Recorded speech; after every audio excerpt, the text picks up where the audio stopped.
Opa, turma, buenas, bom dia, boa tarde. Turma, hoje nem precisava estar fazendo vídeo, mas resolvi fazer aqui, abordar um tema bem interessante que eu falei aqui no último vídeo e queria trazer para vocês mais um conceitinho, uma questão do agronegócio aí.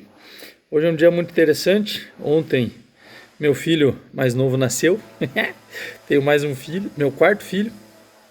Eu tenho 3 que vieram de mim e um que eu praticamente adotei, que é o meu enteado, então é o meu quarto filho. É muita alegria, muita felicidade. E agora eu tô aqui hoje na casa da minha mãe.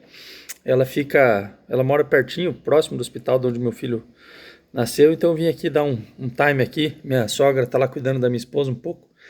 E eu vim aqui dar um time, tomar um banho, comer alguma coisa, dar uma respirada um pouco, porque ela pariu, ela não pode sair do hospital, né?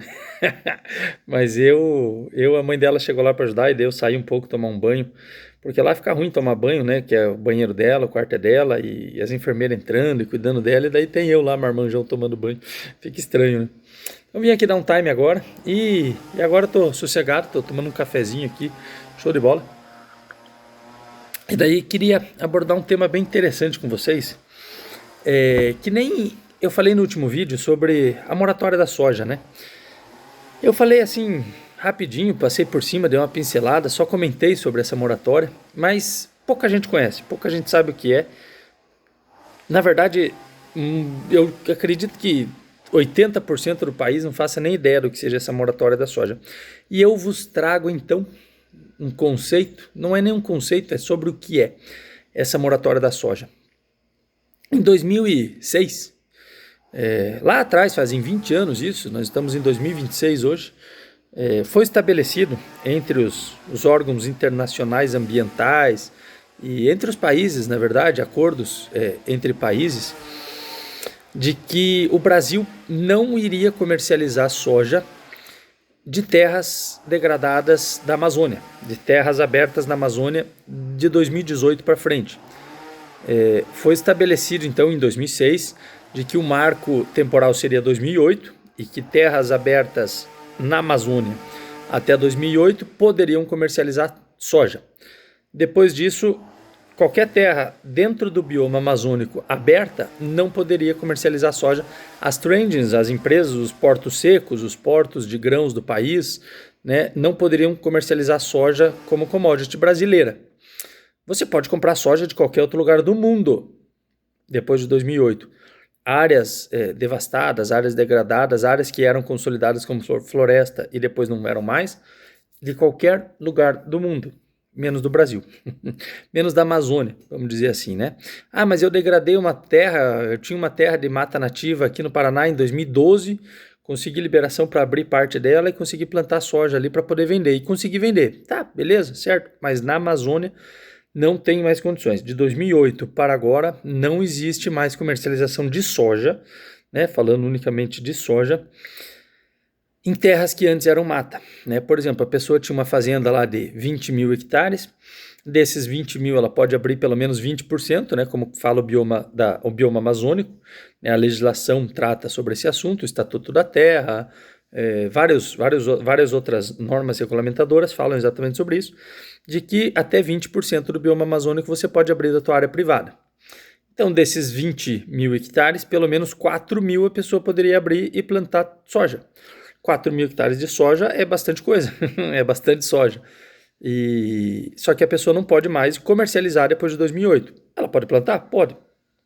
Pode vender? Pode, por conta aí, mas não em empresas grandes, né? Não em grandes silos, não em grandes corporações que compram a soja. Ela pode vender por fora, para quem ela quiser. O que é mais difícil, o que torna mais difícil o comércio. O que isso gerou? Isso em si é a moratória da soja, tá? Falando expressamente, claramente, é exatamente isso. São os países e órgãos ambientais regulamentando o comércio de soja do Brasil. Aonde se planta mais soja no país? No Centro-Oeste, no Mato Grosso. O Mato Grosso é o maior exportador de soja do país. O maior produtor, né, no caso de soja do país, exportador também, né? Ele produz mais soja do que a Argentina inteira sozinho. A gente produz mais soja que o Paraguai e a Argentina juntos, só no estado do Mato Grosso, só ali. é o maior estado produtível de soja do país. O dinheiro que se arrecada lá com a produção de soja é absurdamente grande. É maior que o PIB de alguns países só com a produção de soja, sem falar de mercado pecuário, sem falar de venda de algodão, né? Que o algodão era um grande forte no Mato Grosso até a década de 90. Eu morava lá e tinha grande produção de algodão na cidade onde eu morava. Hoje passou a ser tudo soja, né? Mas já eram áreas abertas. Então, áreas abertas antes de 2008, né? Então poderia ser comercializado.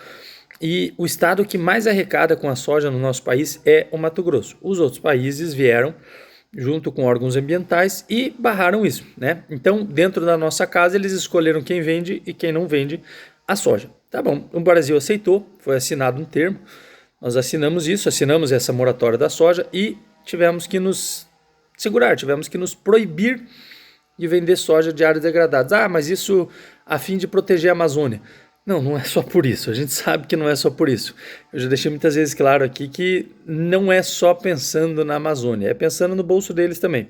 Mas tudo bem, isso é um tema polêmico, isso é um tema muito além do que a gente pode provar, além do que a gente pode afirmar, mas a gente sabe que isso acontece. Tá bom, então até aí tudo bem. E o que isso acarretou, o que isso gerou? Hoje o mercado imobiliário rural, no estado do Mato Grosso, Roraima, Pará, né, nos estados que, até um pedacinho do Maranhão ali, nos estados em que o bioma amazônico acaba englobando, acaba pegando, você tem duas espécies, dois mercados imobiliários de terras rurais no estado do Mato Grosso. Você tem aquele mercado onde a terra vale muito, porque se pode produzir soja, então você pode vender essa soja, porque são áreas que já estavam abertas antes de 2008, fazendas consolidadas há muito tempo, 20, 30, 40 anos, são fazendas que estavam lá registradas no INCRA como áreas de agricultura até 2008, e você tem áreas em que eram floresta de 2008 para cá.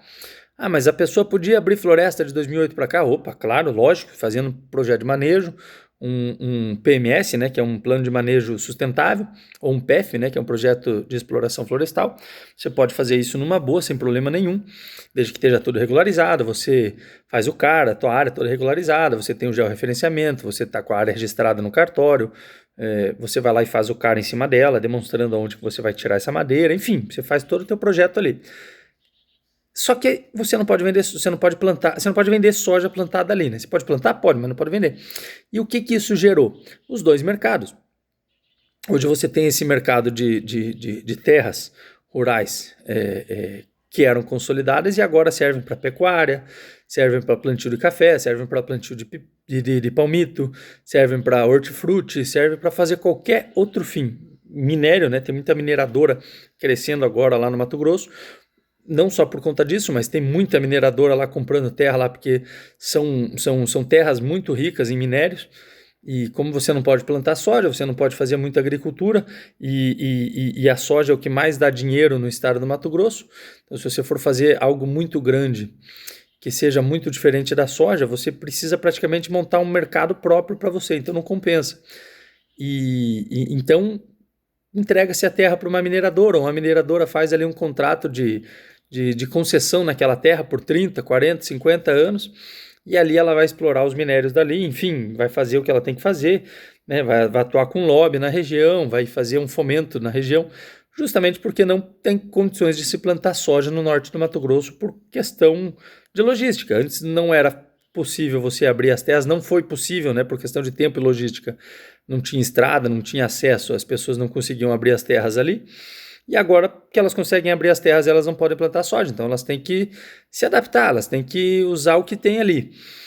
O mercado no Mato Grosso, né, no Mato Grosso do Sul é mais pecuária, mas no Mato Grosso é mais o grão, né, a cultura de grãos, e o que seria mais rentável lá seria grãos, então hoje as pessoas têm que se adaptar.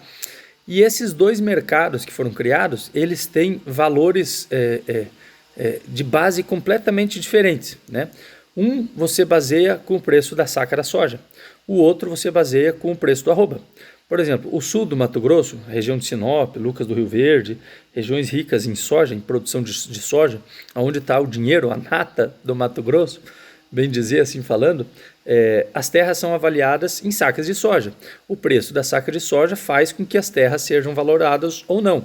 Hoje eu tenho uma fazenda lá, vamos supor, né, de 1.000 hectares. Esses 1.000 hectares vão valer o que vale a soja, certo? Eu posso produzir X mil sacas de sojas nessa fazenda, então esse valor que vai valorar a minha terra. Enquanto que no norte do Mato Grosso, as terras ainda são valoradas, ainda tem como base de cálculo o preço do arroba do boi. Então hoje o arroba do boi está um pouco mais caro, está 300 e, se não me engano, perto dos R$ 340 agora, né? 350, não me lembro agora, tem que dar uma olhada, não estou acompanhando muito de perto quanto é que está, mas está acima dos R$ 300. Então hoje a terra da pessoa está valendo cada hectare avaliado em X arrobas de boi, e esses arrobas de boi é que vão valorar, que vão basear o preço da terra no norte do Mato Grosso. Por que isso?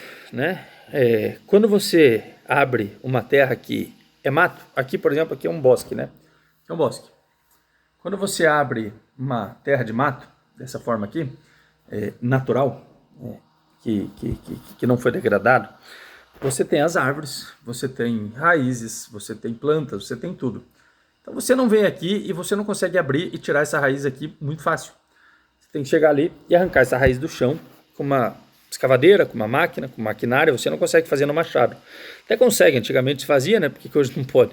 Mas a demora é muito grande, você não tem tempo hábil para você conseguir abrir 1.000 hectares no machado de uma área dessa daí. Então o que você faz? Você bota a máquina destocando. Isso degrada completamente o solo. Você destrói a terra fazendo isso. Toda aquela gordura que existia em cima da terra você manda para baixo, toda aquela terra infértil, aquela terra morta você traz para cima, você praticamente acaba com o solo. Você tem que fazer uma recuperação nesse solo toda vez que você degrada uma terra para plantio, para agricultura, para você conseguir maquinar. Porque um trator não anda aqui, né? Trator você não consegue andar aqui. Você até derruba uma árvore ou outra, mas ali no meio você não consegue andar. Fura pneu, trator tomba, fica bloqueado, não tem condições de andar. Nem em área de reflorestamento, como é que andaria numa área de mata nativa, né? E essas árvores que eu estou mostrando para vocês aqui é uma finura, né? Uma mata, floresta amazônica, o bioma, as árvores são muito maiores. Então é inviável, você não tem condições. Então o que o pessoal faz? Faz um projeto de manejo sustentável, onde pode vender a madeira, né? Faz um projetinho ali para vender a madeira, faz um PEF, né? Que é a derrubada daquela área, um projeto de exploração florestal, que você explora todos os recursos de madeira daquela área, e depois você põe gado, você planta pasto e põe gado. Queima um pouco o pasto, né? Não queima com fogo, mas queima com veneno, que for assim, que você puder, aquela capoeira. Passa um correntão, né? O correntão, para quem não sabe, é permitido, né? Você passar em áreas em que elas tomam conta do pasto, você pode passar um correntão, pode passar um veneno, você pode passar qualquer corretivo ali e replantar esse pasto, sem problema nenhum, sem tudo legalizado, tudo bonitinho. Só que o que acontece? Como você não pode vender soja e você é obrigado a fazer qualquer outra cultura, é muito mais fácil, muito mais rentável você plantar pasto e criar gado, e criar boi. Porque aí você tem lá, como por exemplo no meu cenário dos 20.000 hectares, você tem 4.000 hectares abertos da tua área. Esses 4.000 hectares você não pode plantar soja. Tá bom, então eu vou plantar um pouco de milho. Só que o milho, ele não é tão rentável. O milho, ele tem mais custo do que lucratividade. Muitas das vezes você paga para plantar o milho. Ah, mas por que o produtor planta milho então e não planta outra coisa? Isso é um tema para outro vídeo. Isso aí é uma história daí para um outro vídeo que no próximo eu faço. Mas o milho, ele não é rentável, então não adianta você plantar os 4.000 hectares de milho ali que você vai sair no prejuízo, você vai sair perdendo. Você pode ter uma desavença climática aí e acabar com o teu milho que já não estava dando lucro. Então, além do prejuízo que você já ia ter, você vai ter mais prejuízo ainda. Você vai, além de você não ficar no zero, você vai ficar devendo, então não compensa. Então é muito mais fácil você derrubar as árvores, deixar as raízes e os tocos ali, planta um pasto devagarinho. Você conseguiu abrir ali pelo menos 500 hectares. Vai lá e planta pasto em 500 hectares. Ano seguinte você conseguiu abrir mais 300. Planta pasto nesses 300. Aí agora você já tem 800 hectares com pasto. No ano seguinte você conseguiu abrir mais 500. Opa, planta pasto ali, você tem 1.300 agora. E assim você vai fazendo sucessivamente durante 1, 2, 3, 4, 5 anos. E no quinto ano você está lá com os teus 4.000 hectares abertos de toda a tua área, de 20.000 hectares, que você poderia abrir 20% no bioma amazônico. E dali o que vai sair? Você arrenda. Você arrenda esse pasto porque você abriu, plantou pasto e agora você vai arrendar essa área. E essa área vai te dar uma lucratividade por cabeças de boi ali em cima, né? Então você vai arrendar, ou você vai vender, ou você vai fazer lá um acordo, vai vender, vai virar parceiro de algum boiadeiro grande na região, ou você mesmo vai plantar, vai criar o boi, enfim, o que for mais rentável, o que você achar que for mais rentável é melhor para você. Então são dois mercados agrícolas, dois mercados imobiliários que a gente tem hoje agrícolas no norte do Mato Grosso, no estado do Mato Grosso, que surgiram por conta da moratória da soja. Então, para quem não conhece e não sabe sobre a moratória da soja, entenda que ela é muito mais coisa do que puramente não poder comprar soja de terras abertas depois de 2008. Beleza, isso é só o básico, é só a ponta do iceberg, porque olha tudo que isso gerou. Por conta dos órgãos ambientais e ONGs internacionais que falam e tratam sobre questões ambientais, países e acordos ambientais internacionais, por conta disso, o Brasil se submeteu a uma moratória da soja, onde ele não pode comercializar a soja dessas áreas degradadas. Com isso, ele abriu um mercado imobiliário próprio, um mercado imobiliário, vamos dizer assim, terceirizado sobre esses assuntos, porque quem tinha aquelas terras praticamente morreu com elas, né? Praticamente inviabilizou todo o negócio que tinha de plano futuro. A pessoa comprou uma terra na década de 80, na década de 90, imaginando conseguir abrir aquela terra como qualquer outra pessoa vinha fazendo no Mato Grosso, porque eram terras baratas, para poder produzir, para poder crescer, para poder fazer alguma coisa e ganhar dinheiro.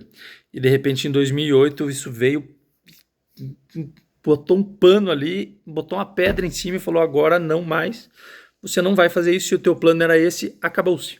Então as pessoas tiveram que se remanejar, tiveram que se recriar. As pessoas que tinham terra ali não podiam fazer mais nada.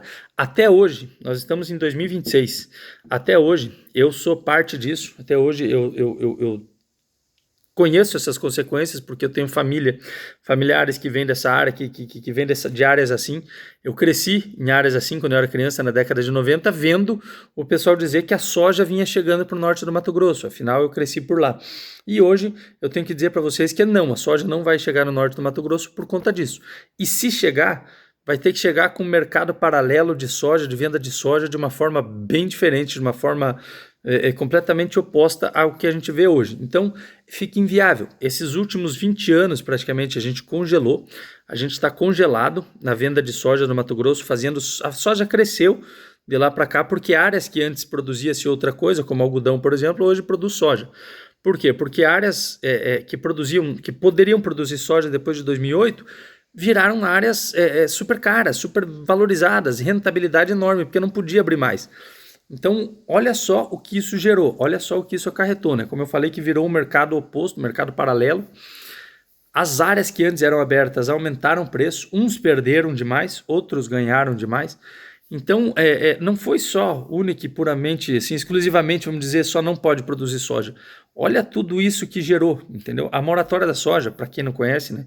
Ela é um tema bem complexo, ele é um tema bem interessante no agronegócio, inclusive no estado do Mato Grosso.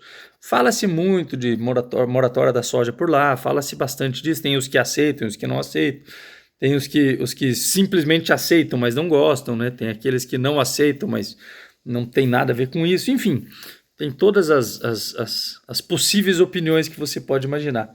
Então, para quem não conhecia, fique conhecendo agora. Beleza? Eu quis trazer esse tema aqui só para vocês, para que seja um tema bem relevante, é um tema pertinente, é um tema que pode gerar debate, é um tema que gera, assim, né? Debate eu digo porque tem os que apoiam, os que não apoiam, então é interessante, isso é direito, isso é política, isso é filosofia, isso é conversa, né? Beleza? Valeu? Deixo vocês por aqui, já está dando quase 20 minutos. Valeu? Tchau, obrigado.